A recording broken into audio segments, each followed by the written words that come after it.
Viva! Viva! Bendita hora! Minha gente, sexta-feira, antes do padre apresentar aqui as nossas convidadas, hoje eu só estou ao redor de mulheres aqui. O padre quer rezar um pouquinho junto com você, pedindo auxílio de Nossa Senhora. Em nome do Pai, do Filho e do Espírito Santo. Amém.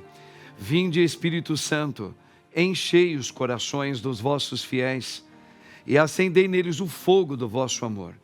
Enviai o vosso Santo Espírito, e tudo será criado, e renovareis a face da terra. Oremos.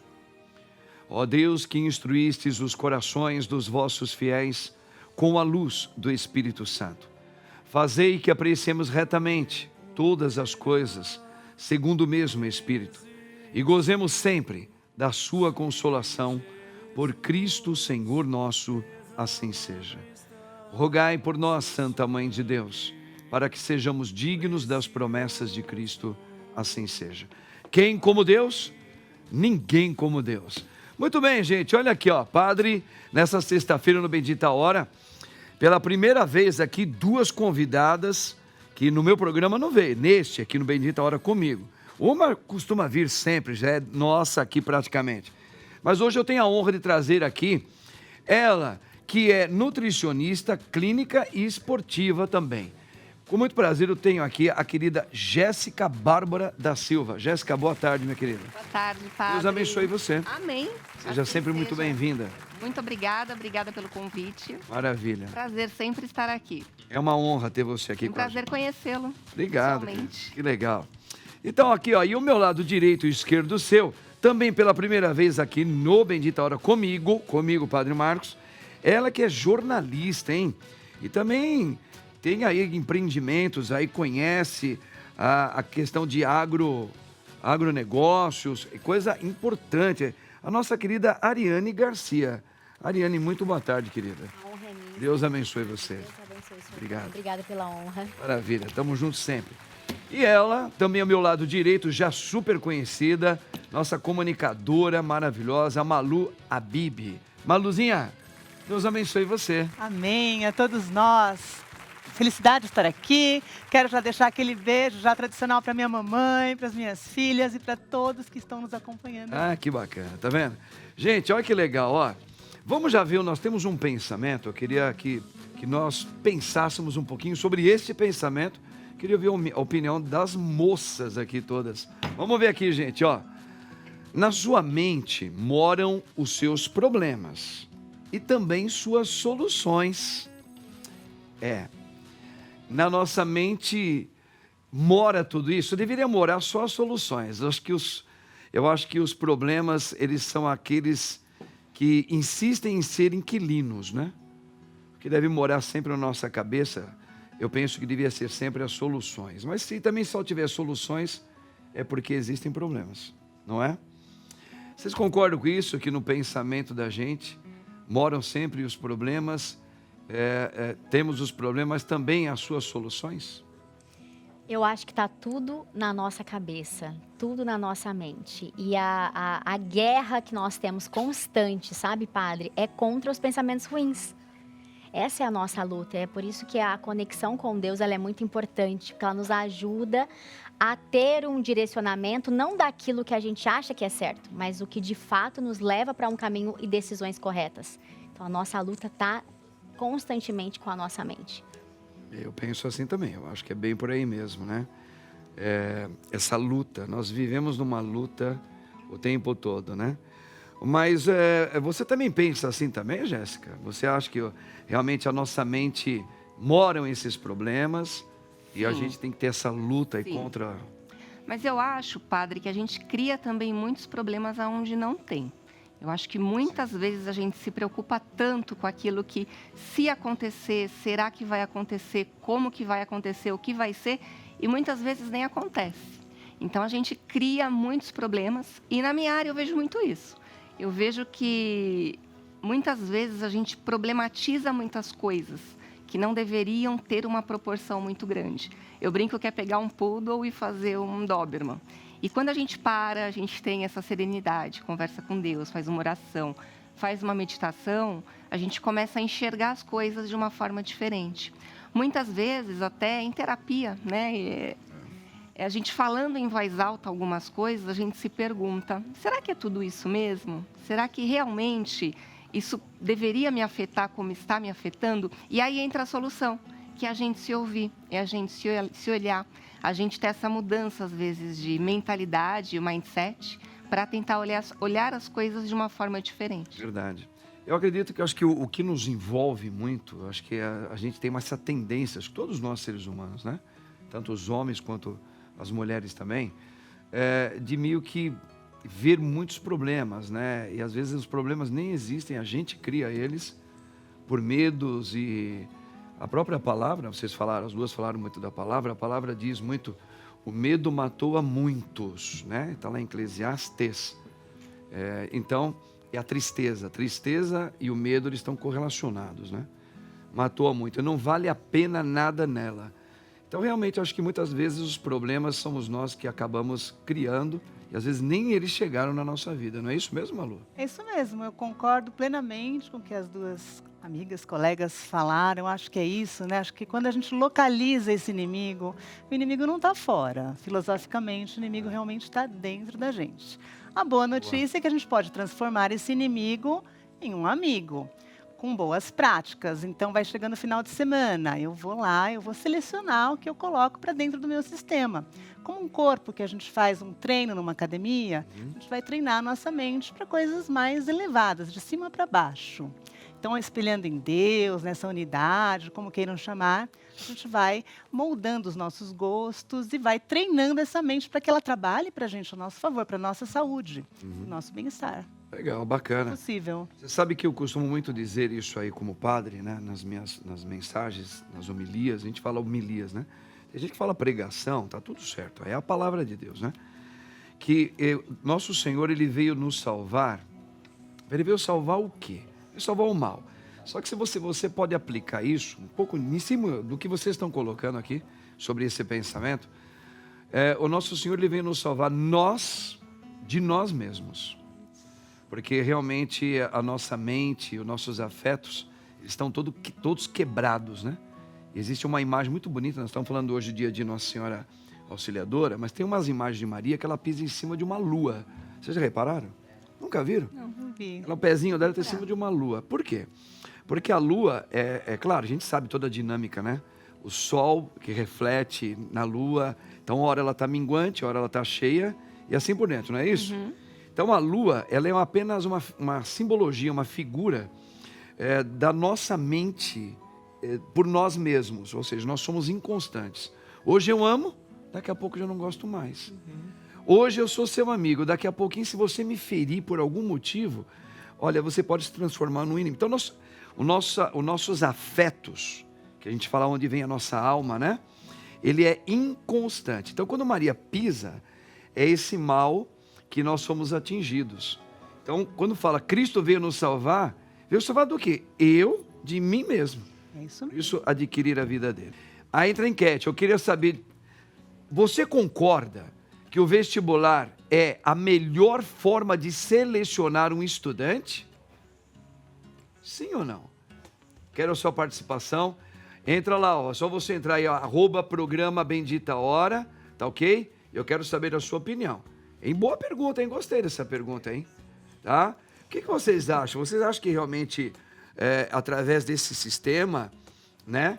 Vocês acreditam que o vestibular é a melhor forma, melhor forma para você selecionar um estudante? O que você acha, Ariane? Eu acho, padre, que precisamos ser testados. E somos testados a todo tempo. E para a gente escalar a nossa vida profissional, e o estudo faz parte, né, dessa escalada, a pessoa precisa ser testada, se ela de fato está habilitada. Agora, uma coisa que a gente não pode negar é que o ensino brasileiro, a educação brasileira é precária. Então, eu não saberia hoje te apontar um método melhor de testagem para os estudantes, a não ser partir do princípio que a gente precisaria remodelar toda a nossa estrutura educacional. E testes a gente já está acostumado desde a infância, né? Mas eu não saberia te apontar uma outra maneira. Eu acredito que seja uma das formas, né? Porque eu já ouvi falar, por exemplo, que, não sei se eu estou equivocado, vocês me corrijam, hein? Me corrigem aí, Barba. Você que é uma enciclopédia aí. Que o Einstein não era muito chegado em estudo, não. Tá certo? Então é o seguinte, e ele se transformou, ele se realizou numa pessoa importantíssima na história para todos nós, né? Então eu não sei até que ponto, claro, são meios para testar, eu acho que a nossa capacidade humana, o vestibular e tal. Só que, como você falou, aí entra muita questão também da educação, mas até que ponto? Eu acho que não é a melhor forma para selecionar um estudante, não, viu, Malu? Vindo aqui para o caminho, eu fiquei lembrando do meu vestibular, né? É o que temos. Parece mais para mim uma tortura, na verdade, porque assim, do latim, vestibulum quer dizer entrada. Ele acabou sendo um ritual, né? Então, assim, como eu sofri para entrar no vestibular, eu vou querer que minha filha sofra também, mas eu acho que não é muito por aí, não. Eu acho que o vestibular não tem servido muito nem para a sociedade, nem para os estudantes. Para a sociedade, por quê? Você falou da educação, né? Eu acho que a educação até que está bem razoável. O que está faltando para as pessoas é um direcionamento. Então, a gente vê médicos formados, aquele caso daquele médico que não deu um atestado para a mãe, que estava com um filho de 5 anos, ele não conseguia alcançar, que uma criança de 5 anos não vai poder ser tratada sozinha. Então, está faltando algo a mais do que conhecimentos, porque o vestibular, ele avalia o quê? Ele avalia técnicas, o que a pessoa sabe, o que não sabe, mas ele não forma a pessoa, né? Nem a faculdade. Então, isso vai ter que ser trabalhado em casa.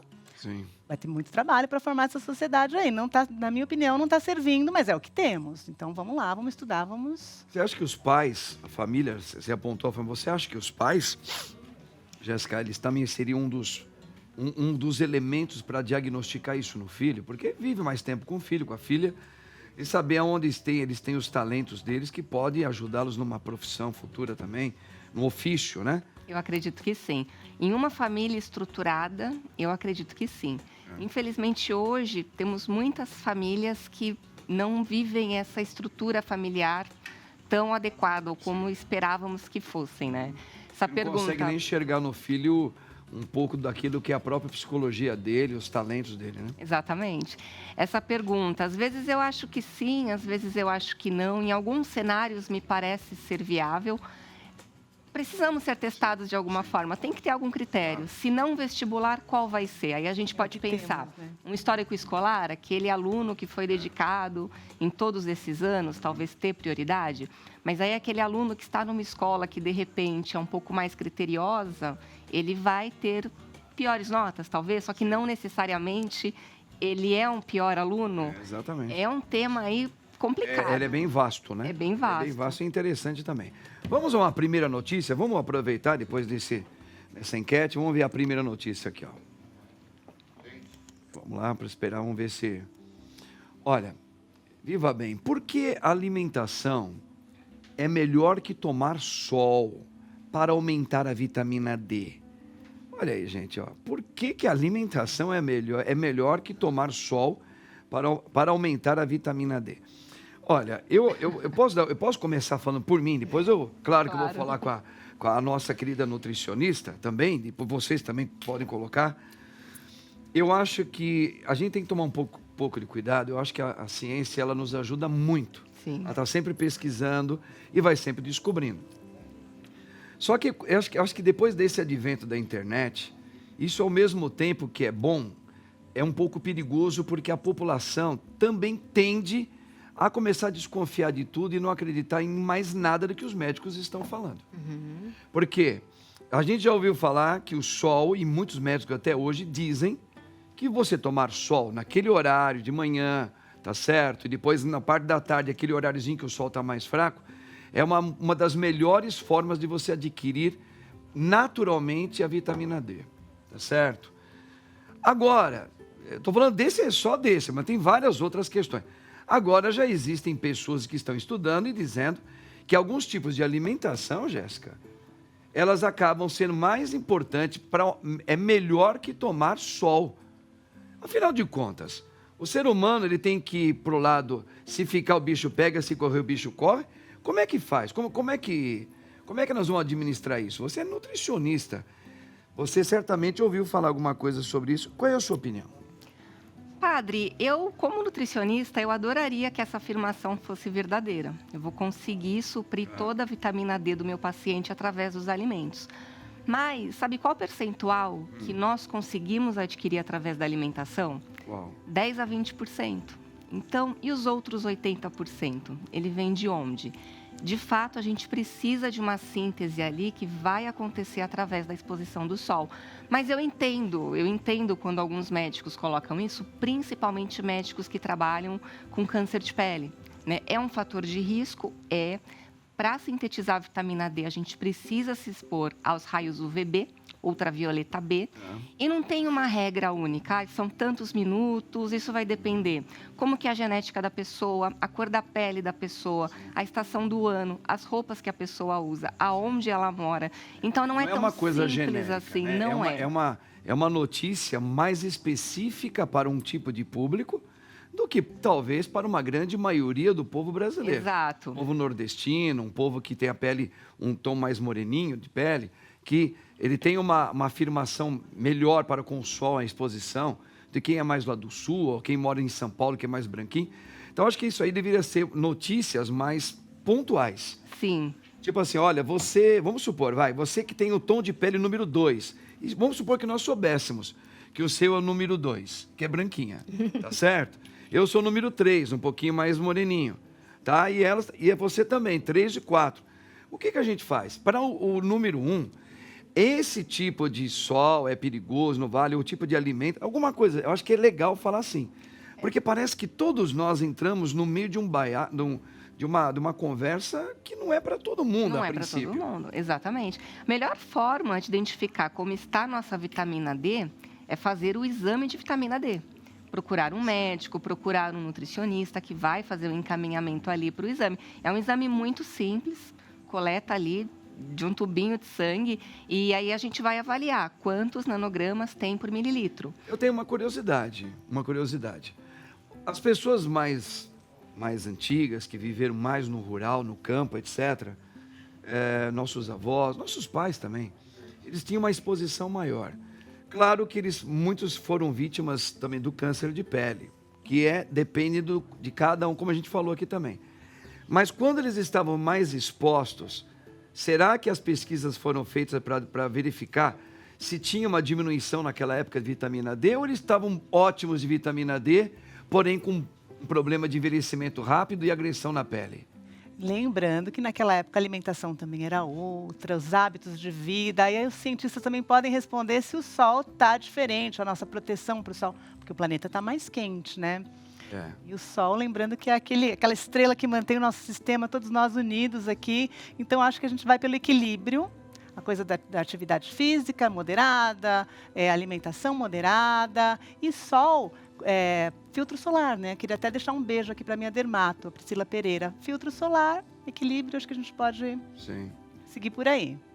Acho que não é só alimento. A camada de ozônio está camada diferente. de ozônio, né? é isso. Tá tudo Então, muito diferente, né? Claro. tá mais quente, né? Eu era uma pessoa, Ariane, você é jornalista, você ainda é bem nova também, mas a gente vivia na laje, tomando sol, escutando as músicas, no meu caso, Elvis Presley, ficava moreno a vida toda. A minha mãe passava Coca-Cola no Tinha, né? Passava água com açúcar, óleo. água com sal.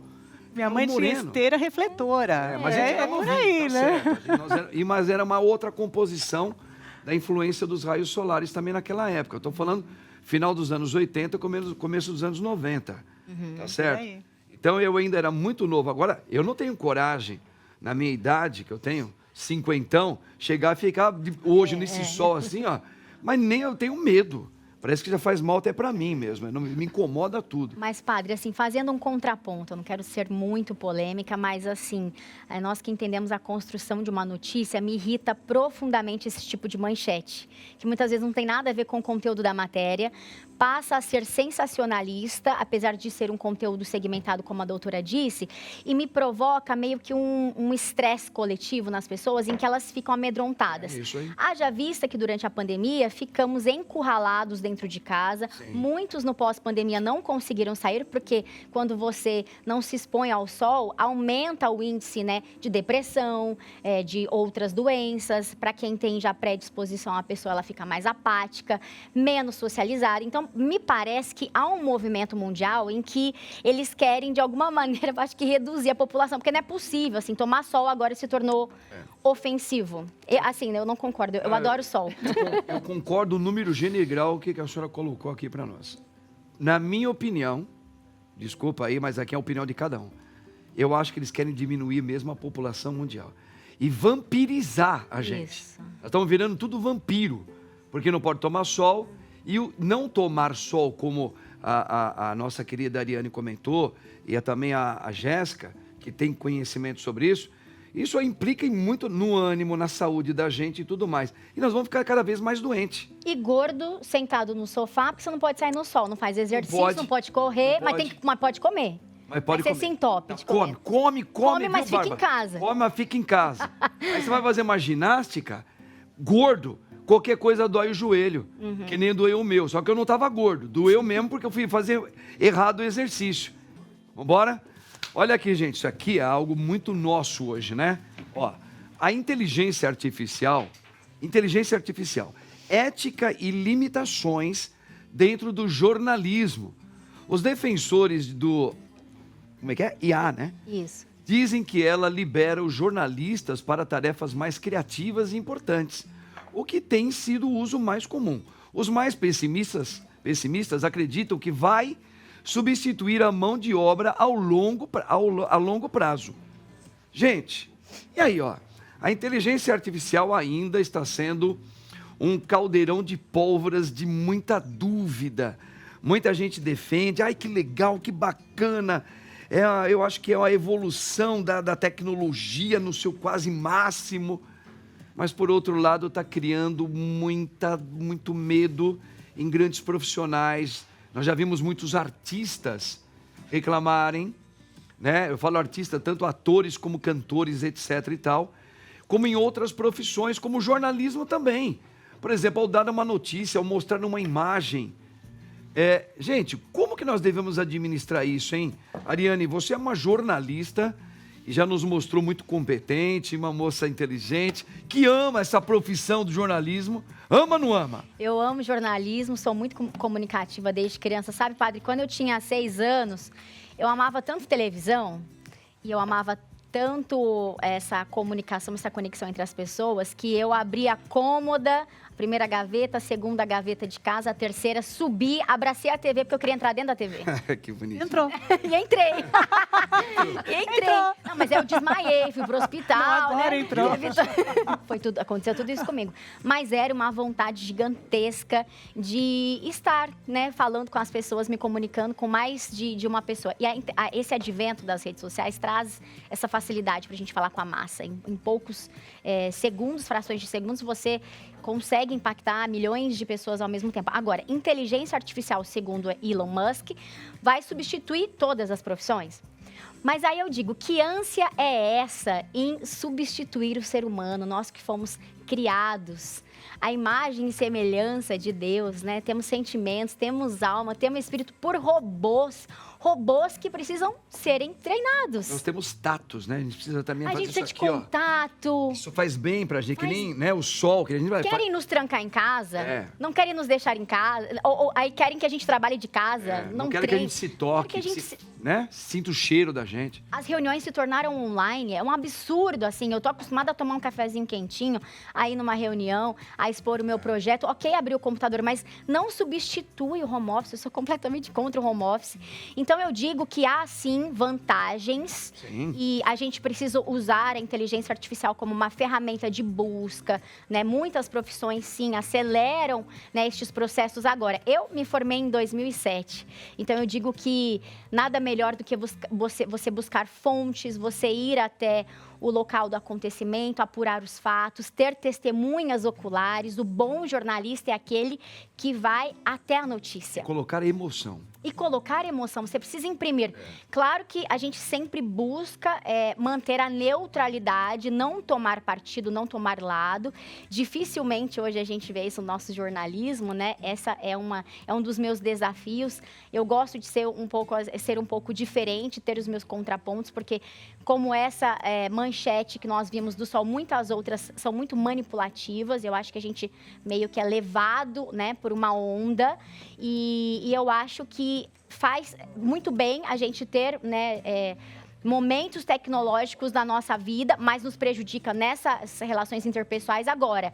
Precisamos falar de propriedade intelectual, precisamos falar dessas fotos manipuladas, editadas. Pode ser sim que a inteligência artificial já está sendo utilizada para fazer o mal. A gente deu aquela primeira palavra de pensamento que falavam sobre o vestibular, nós estamos na enquete ainda. Será que é a forma mais adequada? Nós até concordamos que talvez não. Mas a inteligência artificial, como a doutora colocou muito bem, tem seus princípios positivos, claro, mas também tem o seu interesse de quem a criou, tá certo? E isso é uma coisa bitrilionária, né, se isso começar a acontecer. E também tem aquilo que nós colocamos aqui. Eu acredito muito na eliminação do ser humano.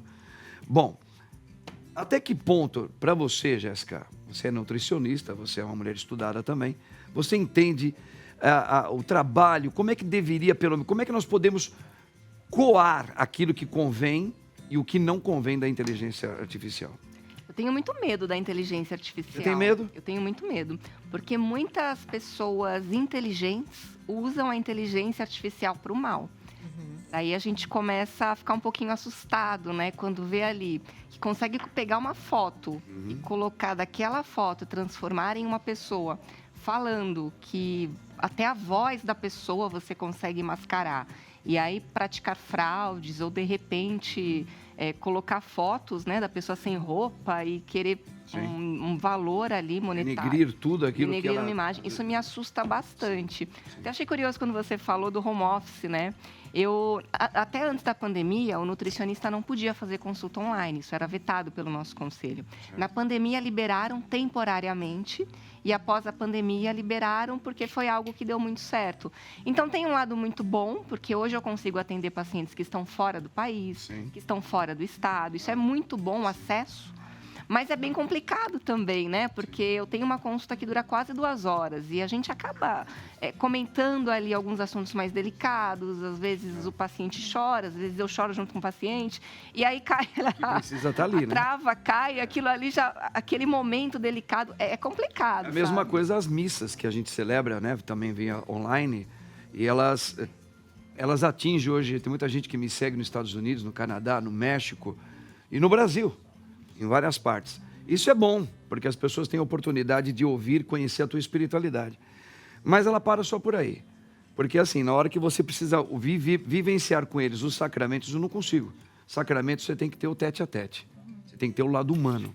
E todo esse lado aí. Aí não dá. Entendeu? Então, realmente, a gente entra nessas dificuldades, né, Malu? Eu acho. Estava pensando aqui, né? Acho que eu não sou nem contra nem a favor. Nem o home office, nem a inteligência artificial. Eu acho que ela chegou, ela está aí. É uma realidade que vai impactar uma nova ferramenta. Daí, de novo, a gente está com uma tecnologia de ponta na máquina. E o ser humano? Você falou na exterminação do ser humano. Eu vejo ao contrário. Eu não vejo a construção de um ser humano. Você vê a construção? Não vejo. Não vejo. Eu não vejo o ser humano. Eu vejo, assim, se a gente se construir esse ser humano, eu acho que é por aí, assim. Acho que não vai ter inteligência artificial que vai bater um ser humano. Não parece que nós estamos sendo meio manipulados? Sempre manipulados. Porque o homem, o ser humano, tem uma força e uma potência muito grande. Sim. Se nós realmente nos uníssemos usando a nossa inteligência, que não é artificial... Né? Exato. Nós vamos ter que falar, legal a inteligência artificial. Legal, nisso.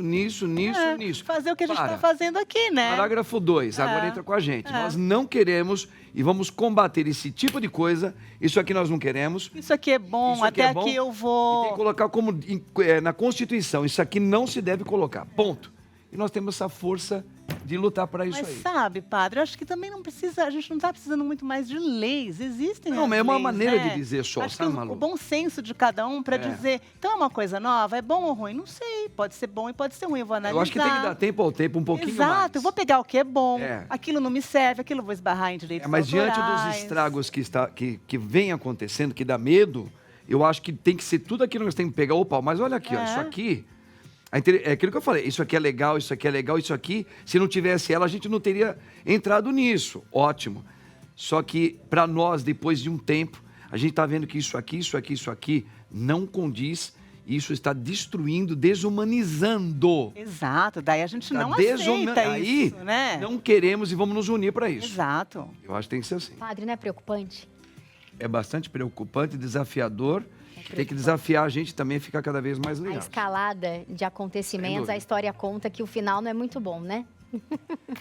Mas temos que confiar sempre no Senhor, né? Tá bom demais. Essas mulheres aqui são muito inteligentes. Eu tô me sentindo uma lombriguinha aqui no meio. Mas olha só, vamos a outra notícia, hein? Olha aqui, ó, presta atenção. E essa notícia aqui, ó. Agronegócio, mercado, hein?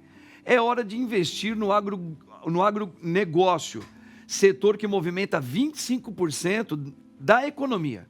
O clima tropical e a geografia favorável são fatores-chave que impulsiona a liderança do Brasil na exportação de diversas frutas. A vasta extensão territorial do país também permite uma grande variedade de atividades agrícolas. Olha aí, gente, ó, uma notícia que a gente...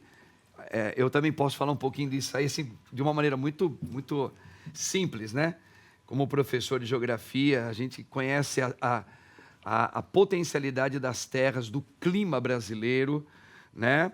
Da generosidade que esse pedaço do planeta aqui com sol, com chuva, com terra. E claro que a parte agrícola, ela traz muitos benefícios, né? Pena que não é para todo mundo, mas alguns estão se dando muito bem com esse tipo de negócio aqui.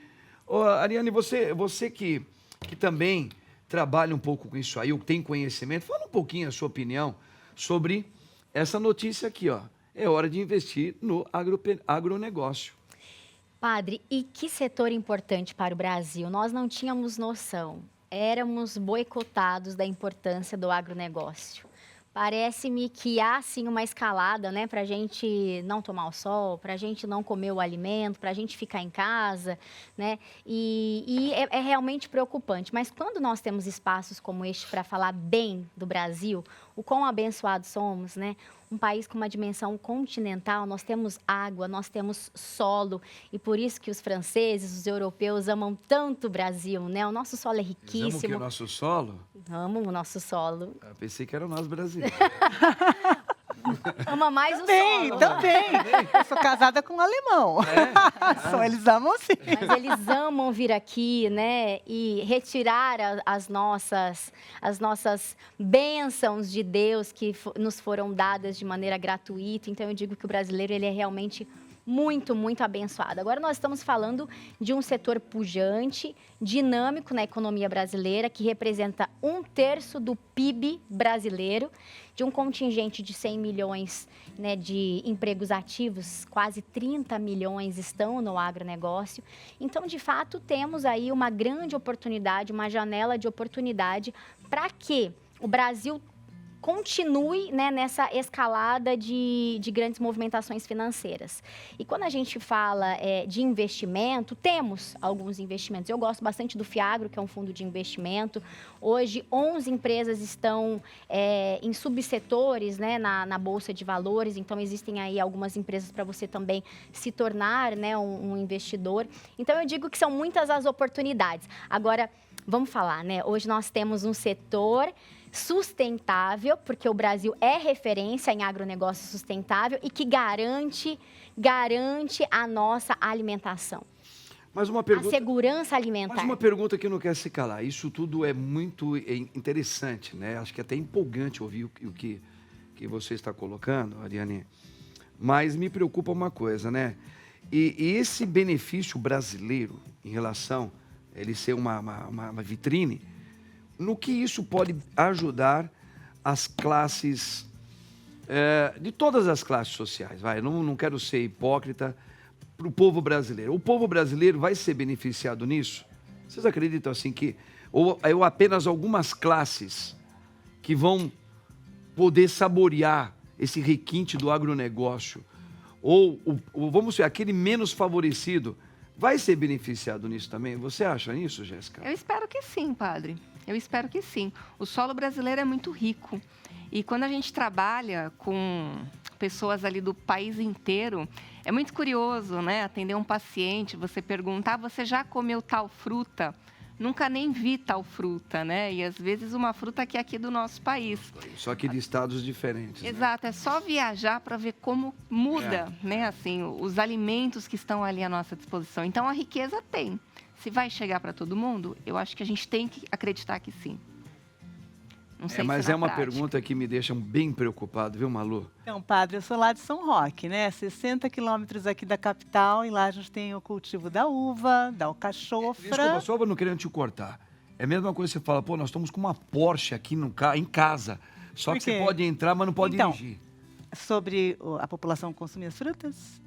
Então, outro dia eu estava com uma alcachofra aqui em São Paulo, que a gente veio fazer uma Alcachofra é uma pauta. delícia. E algumas pessoas realmente não conheciam. Se você pegar uma feira, eu comprei outro dia banana. R$30, gente. É assim. E uma pessoa me falou outro dia, olha, eu queria comer fruta, mas eu não tenho dinheiro. E aí, tá vendo? Então, assim, essa realidade está longe de alcançar o nosso povo. Está caro, está tudo muito caro, né? Só que o que eu queria falar do agrobusiness aí é que ele tem que caminhar com o meio ambiente e também lá em São Roque, por exemplo, com o turismo. Então, assim, o turismo é muito bem sedimentado ali no meio ambiente, porque se a gente não tiver meio ambiente, a gente não tem turista. Se a gente não tiver paisagem, a gente não tem vida. Então, assim, não é só investir e esgotar a terra, é também cuidar do meio ambiente. Perfeito. Mas eu acho que o agro não faz isso. Não Ele faz? não, o agro é totalmente sustentável. Temos pesquisas como o Embrapa e temos referências de que o agronegócio brasileiro ele é sustentável e referência para o resto do mundo.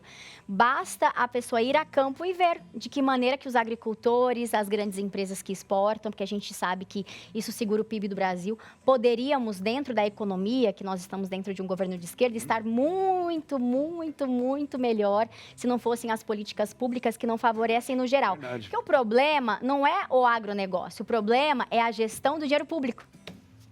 Gosto dessas conversas aqui, hein? Gosto disso, hein? É a corrupção. Polêmica. Você viu o que é o problema, hein? Não é o negócio aí, é o agronegócio. Não, isso aí- Destina para o povo, padre, se não resolve. Destina o dinheiro público, os cofres públicos povo. para o povo, para ver se não resolve o problema. Ah, minha gente, mas tem uma outra coisa que está resolvendo muita gente aqui. Sabe o que é? Você sabe que o diabetes, Jéssica, é uma doença silenciosa, não é? Sim. Perigosa. Perigosíssima. E ela deixa muita gente triste porque tem muitas pessoas que não conseguem mais fazer o que conseguia antigamente. Outra notícia, vamos ver aqui, ó. Eita, nós, isso aqui me dá até medo.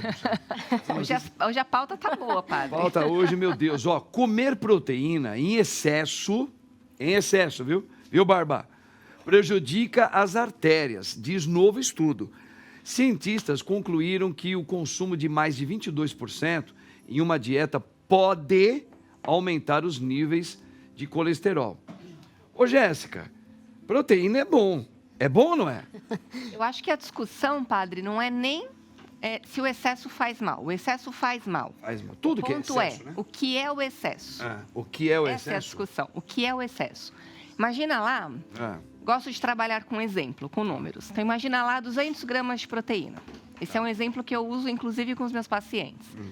Quando eu falo 200 gramas de proteína, eu não estou falando 200 gramas de comida, 200 gramas de proteína. Então, se eu pegar lá 200 gramas de frango, eu não tenho 200 gramas de proteína. Eu vou ter ali mais ou menos 60 gramas de proteína. Só para a gente entender. Entendi. Então, se eu pegar uma pessoa que tem 50 quilos, esses 200 gramas vai dar quantos gramas por quilo de peso? 4. Isso é muito. Isso é exagerado. Uma dieta hiperproteica, uma faixa de 1,2 a 2, até 2,5 ali está ótimo.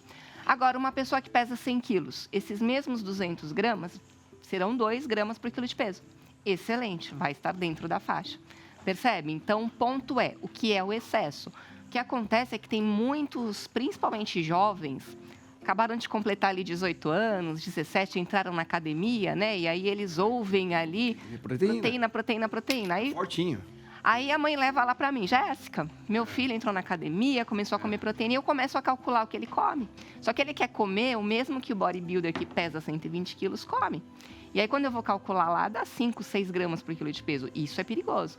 Então o ponto não é que o excesso é prejudicial? É, mas na prática a maioria das pessoas come menos do que precisa. Então nós estamos caindo na mesma conversa daquela do sol, que cada um tem um tipo de pele e você não pode colocar uma notícia generalizada.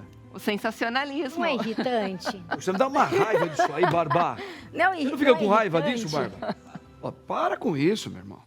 Porque há uma tentativa, inclusive, de normatizar a obesidade. Mas aí você vê uma manchete dessa que comer em excesso prejudica as artérias. Mas aí se você falar que a pessoa está obesa, você é gordofóbico. Não existe uma linha tênue. Agora, vamos recorrer, quando queremos saber sobre saúde, aos médicos. É muito jornalista fazendo papel de médico. E aí a pessoa ela começa a tirar conclusões e se precipitar, inclusive, em tratamentos em casa. E por isso eu falo do home office que eu sou contra. Apesar de eu ter uma facilidade, né, geograficamente eu ter essa liberdade para trabalhar, mas isso não é uma realidade de todo mundo, eu tenho um sintoma e eu busco... vou pagar uma médica? Não, estou aqui com uma dor na barriga, na ponta, entendeu? Então, isso estimula as pessoas a fazerem, inclusive, a automedicação. Agora, assim...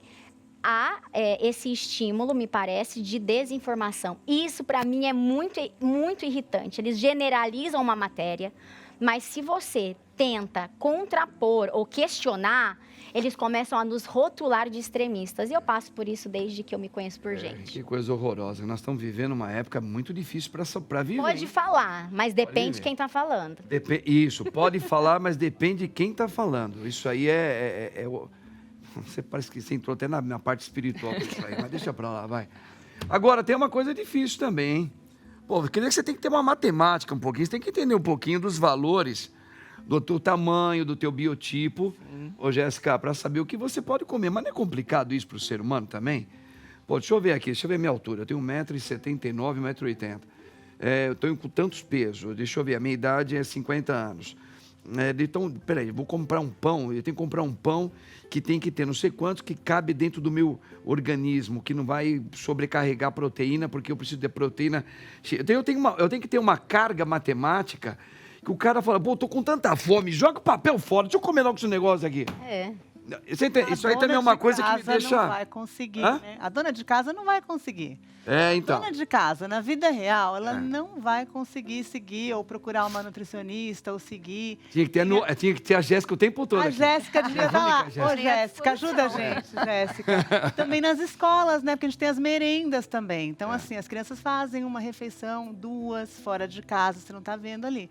Mas acho que, em linhas gerais, a gente pode saber o que é saudável, né? As frutas, os legumes. Comida dos nossos avós. A comida dos nossos... O bom e velho arroz e feijão, né? Olha o agro aí, né? Agronegócio. A doutora Jéssica, polêmica, perguntou aqui no intervalo assim, o que você acha dos agrotóxicos? Aí eu disse pra ela, você gosta de comer comida com bicho, alimento com bicho?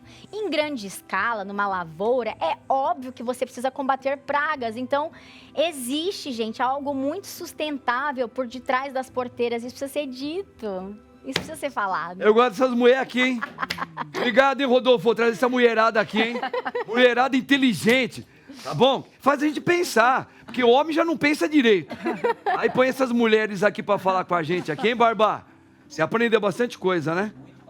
Você come que nem um cavalo também. Vou falar agora pra você, viu? Ó, tá em forma, tá treina em forma. Também? Treina, né? Sei. Treina. Você tem que ter o seu tamanho, a tua idade. Você tem que saber fazer cálculo de matemática, cara. Vamos ver aqui, gente, ó. Olha essa outra notícia aqui, meninas. Quer ver? Ó, carros, roupas e academia. Como pais usaram o valor milionário arrecadado em campanha para filho doente. Pais do menino Jonatas, que tinha atrofia muscular espinhal, foram presos em Joinville na quarta-feira última. Casal usou parte dos cerca de 3 milhões arrecadados na campanha para outros fins. Criança morreu. Olha aí. Vocês ouviram alguém seguir um pouquinho essa notícia aí? Hein, Malu? Sim. E aí, sim. conta aí pra gente um pouco. Fala, dá a sua opinião sobre isso aí, vai. Opinião, assim, que lástima, que pena, que ponto que a gente chega, né? Porque, assim, foi uma campanha que mobilizou o Brasil todo em prol dessa criança que tinha um problema, assim, tão grave, né? E os pais pegaram o dinheiro porque nós vivemos numa sociedade completamente materialista e sem valores, né? Então, aí a pessoa simplesmente se perde, vai no material, quero comprar um carro, e pega o dinheiro das pessoas que depositaram ali toda a sua boa fé. Então, o erro não está para as pessoas que doam, gente. Continuem fazendo o melhor de vocês, continuem doando. Tem lá o Rio Grande do Sul, né, falando de agrobusiness e toda a tragédia que aconteceu no Rio Grande do Sul. Continuem doando, continuem fazendo o seu melhor. Só que aí, infelizmente, algumas pessoas se perdem no caminho. A culpa não é de quem faz o bem. A culpa é de quem... Boa. Não se sinta mal. Ai, mas eu doei, a pessoa fez tal coisa. O problema é Boa, dela. problema dela. Você fez o seu bem, fica com o seu coraçãozinho em paz e segue a vida. Isso. Você fez a sua parte. Você fez a sua parte, nós vamos continuar fazendo a nossa parte. Então, quem Isso. precisar de uma ajuda, vai continuar tendo pessoas de bem que vão lá e vão se A gente viu agora no Rio Grande do Sul solidarizar. mesmo, né? Exato. Tantas pessoas se aproveitando daquela monstruosidade que houve, natural, inclusive. E a gente vê que isso vai acontecer em qualquer parte do mundo, né? Agora, que isso não seja uma desmotivação para fazer o bem ao próximo. Exato. Não é? Claro que nós temos até que fazer uma verificação, é bom ver até onde aquela doação que você vai fazer, aquele valor que você está depositando, para que fins vai ter. Tem coisas sérias, você tem que buscar. Agora, que isso não seja um motivo da gente desanimar, mas que é revoltante ver certas coisas assim, não é, ô Jéssica? É essa palavra que eu ia usar. É revoltante. Eu, quando li essa matéria, a revolta, e é muito interessante, muito importante você lembrar disso, né? Não, que as pessoas não se desmotivem a continuar ajudando. O Brasil, ele tem um povo muito generoso. Isso a gente é bonito tá vendo do isso brasileiro. agora, né? Mas que a gente Ali pode com encher o Rio Grande do Sul. a boca para falar, o povo brasileiro, ele é Quando ele muito se humano nessa junta, parte. Essa parte ele é bem legal, meu. Tem um monte de defeito, né? Cambada de corintiano que tem aí. O que você acha disso aí, Jéssica? Ariane. Desculpa, Ariane. Eu falei Jéssica, Ariane. Padre, é revoltante, passa pela cabeça da gente de usar o réu primário, né? Eu fico extremamente consternada, mas é caráter, né? Além de, claro, a gente viver, né, como ela comentou, né? Nós vivemos uma sociedade que consome bastante. Mas que pai e mãe faria isso, né? É caráter, é educação, é fruto do meio, começa a entrar dinheiro, a pessoa não teve. Por isso eu digo que a educação brasileira ela é tão fragilizada, né? Parece que é uma tentativa de imbecilizar a geração e começar a soltar em massa esse tipo de gente, sabe? Que atrapalha, pouquíssima produção, são pessoas realmente com baixa produção, não tem, né, uma contribuição efetiva na sociedade. E aí, quando entra o dinheiro, porque o brasileiro, ele é generoso e por isso, né, temos políticos que se aproveitam disso, né? Por que o governo vai fazer isso, né? Se todo mundo está se movimentando, por que eu vou, como ela disse sobre as tragédias, né, que nós temos visto no Rio Grande do Sul, por que nós vamos disponibilizar as nossas centenas de aviões se nós temos os milionários, né, que são horríveis para disponibilizar do bolso deles? Então, o Estado, de fato, ele tem um interesse em nos manter reféns de políticas públicas populistas. E aí, quando chega o dinheiro no bolso da pessoa que não teve educação e não tem caráter, uma somatória aí para o erro gigantesco que resultou numa morte. Para mim, o crime é isso aí, né? É deixar a pessoa cada vez mais ignorante. O maior crime é isso aí. É você estar sendo temperado por umas ideologias que deixam você cada vez mais ignorante. E aí aparece esse tipo de notícia aí. Temos mais uma? Olha lá. Vamos olhar aqui. Aí, meninas. O medo de sentir medo. O que é a síndrome do pânico? O que é a síndrome do pânico? Sem apresentar uma causa clara, o temor exacerbado que caracteriza a síndrome não tem hora para chegar.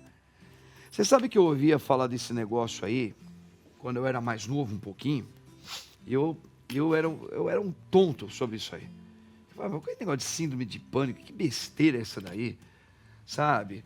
Mas isso eu estou falando de coisas bem antes da pandemia, sabe? Aí depois eu peguei o Covid-19 lá. É o Covid, né? Eu fiquei bem ruim, não precisei chegar no hospital, graças a Deus. Mas além de eu ter pego, a minha mãe pegou, já idosa, e pessoas muito próximas a mim, um enterrou, teve que matar, outro teve que enterrar, o outro, tudo morreu com isso aí. E depois eu comecei a ver as notícias, eu entrei e comecei a ter sintomas que eu nunca tive na minha vida, que foi síndrome de pânico. Eu estava assim, de repente eu acordava, primeiro eu queria ver se eu estava respirando, então eu fazia... Tava. Mas daqui a pouco eu falei, mas será que eu estou mesmo? Não estou não. Eu tinha que abrir o vidro do apartamento onde eu estava. E eu não estava sentindo, na verdade, eu não estava sentindo aquilo. A minha cabeça estava assim. E aí eu comecei a ver que não era besteira. Que era real. E eu, padre, que rezo, eu acabava de fazer minhas orações e eu mesmo estava entrando em choque. Então, realmente, o medo de sentir medo, uma síndrome de pânico, eu acho que deve ter sido a doença que mais afetou a humanidade nos últimos tempos. Isso na minha opinião. É horroroso isso aí. Quem está passando por isso, a gente tem que respeitar muito, muito. E aí precisa ter todo um acompanhamento, eu acho que precisa ter muitas pessoas de cabeça boa por perto, muita calma nessa hora. Eu não sei a opinião de vocês, mas isso aí é uma coisa que mexe muito com a gente. As doenças emocionais, elas nos afetam tanto quanto as doenças não emocionais, né? Então, a população está muito preparada para as doenças do cotidiano, né? Mas não está tão preparada para as doenças que envolvem o bem-estar, pensando aqui, a nível de sistema nervoso central. É verdade. É muito fácil julgar, né? Ah, isso é frescura. Ah, é só você fazer uma oração que vai passar. Oração, ela é importante. Ela é importante. Claro, importantíssima. Acho que essa conexão com Deus, nesse momento, é fundamental. Mas também é importante buscar ajuda especializada. Com médico, com psicólogo. E as transformações também, né, Jéssica, e Ariane, e Malu, que nós estamos tendo numa velocidade que a gente nunca viu antes, de comportamentos, né, de mudanças familiares, de questões educacionais. A gente está vendo, por exemplo, aqui em São Paulo mesmo, vocês todas moram aqui em São Paulo? Sim. Aqui em São Paulo mesmo, sempre foi uma grande metrópole, muito, muito louca. Mas depois da pandemia para cá, parece que depois que a gente teve... abre a porteira, soltou. Eu percebo que tá uma loucura. Parece que aquilo que a gente já vivia antes da pandemia triplicou. O povo está muito doido de tudo, né? Uma demanda reprimida. Então é onde a gente está vendo, e a gente não está sabendo lidar com quantidade de gente, com um egoísmo muito grande. E pena que o nosso programa está acabando também, que eu queria abrir para vocês essa conversa aí, mas não vai dar. Mas sabe, vai ficar para a próxima. Eu amei essas meninas aqui, hein, Rodolfo? Pô, a Ariane, jornalista super competente. Jéssica, você é maravilhosa. Obrigada, você vai voltar aqui? Com certeza. No meu programa? Com certeza. Glória a Deus. Malu, você sempre vem, né? Obrigada. Gente, olha. Vamos ver a enquete. Como é que só com o resultado, ó. Olha aqui a enquete, vamos lá. 67,1% diz que sim. Só não estou enxergando qual que é lembrando-me qual a enquete aí. Concorda? Se eles acham que sim, que o vestibular ainda é a forma melhor para inserir o jovem, tá, no mercado. E 32,9% deve ser eu e as meninas aqui, que diz que não. Tá bom? Mas valeu, gente, obrigado pela participação. Meninas, eu amei vocês aqui com todo respeito. Muito obrigada, Vocês são Paulo. maravilhosas. E final de semana abençoado e Deus abençoe você. No nome do Pai, do Filho e do Espírito Santo. Amém. Tchau, gente. Até a próxima, se Deus quiser.